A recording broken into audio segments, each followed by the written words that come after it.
we divide 819 by 2 in a long division method. So 2 times 4 is 8. On subtracting we get 0.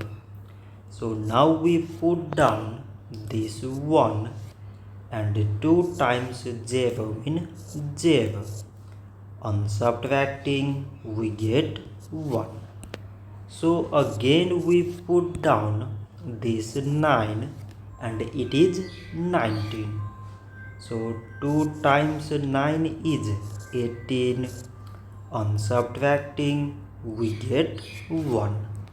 So now this 1 is less than 2 and there is no other number to put it down. So we take here decimal, so that we put 0.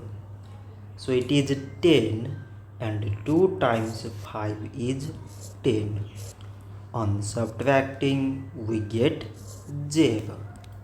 So 819 divided by 2 is 409 decimal 5.